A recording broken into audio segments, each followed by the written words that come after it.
Hi, I'm Wendy from Shiny Happy World, and in this video I'm going to show you how to make this cute frog applique pattern with a little fly that you can add to it if you like.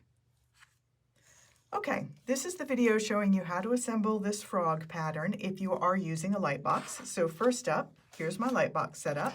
So I've got my light box, I've got it on and turned up as bright as it'll go. I've got my placement guide, and I have a clear silicone sheet. And I've got all of my pieces cut out on the solid lines. So all of these dotted lines that are in the pieces you can ignore. Those are placement guides that you only need if you are not using a light box. So we are going to start with piece number 1. So the numbers tell you what piece is what, and they also tell you in what order you're going to lay them down. So we are starting with piece number 1, his shoulders. And then number 2 is the kind of bump behind his eyeball on the left side. You could leave these bumps off if you want, but I like getting another texture of fabric in there, and I just like how it looks. But it works just as well if you decide to leave them off. So then we've got piece number 3 over on this side.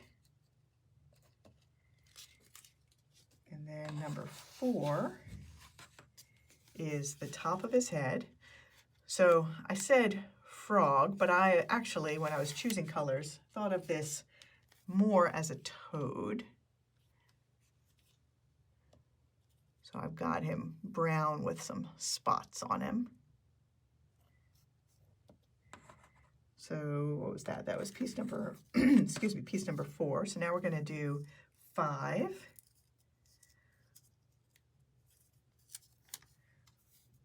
Which is his eyeball on this side. Nope, sorry, it's not. Yes, it is. Shoot, now I've moved all these pieces. Hang on. So 5, and if you can't see the lines through it very well, when it's a dark fabric especially, just touch it. As long as you make contact between the layers, you will be able to see your dots, even if it is through pretty dark fabric. Bumping pieces left and right. All right, now 6 is the other big white eyeball. And again, touch it down, then I can see that line.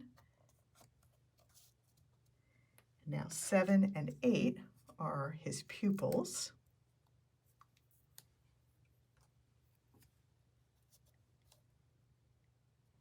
And you can move these pupils all around. In the picture, in my guide, I made it look like he is looking at the fly. But particularly if you want to move that fly around or put lots of flies in your block, you could do that, and you could do all kinds of fun things with his pupils. You could have him looking in different directions, just have a lot of fun with that. So now we have piece 9, right? 9. I feel like I'm missing something. I think I misnumbered this, and I should have given, I don't have a number 10. Brilliant. So 9 lays down like that. And then we jump up to 11. I may have to fix that in the pattern, so you'll see different numbers on yours. Or maybe I'll just leave it and eliminate that confusion. There we go.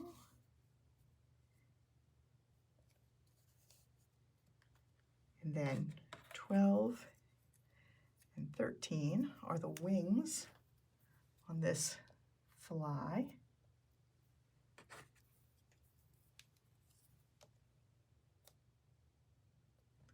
And then 14 is the fly body.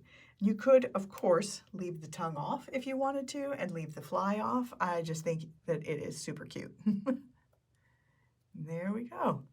All right, now I am going to carefully lift this silicone mat up, carry it over to my ironing board, fuse everything into place, let it cool on the silicone mat, and then I will peel it up and stick it down and fuse it, the permanent fuse, to my background block. I'll do all the outline stitching, and then I will bring it back here and show you the finished frog or toad and the other two versions that I made using slightly different colors.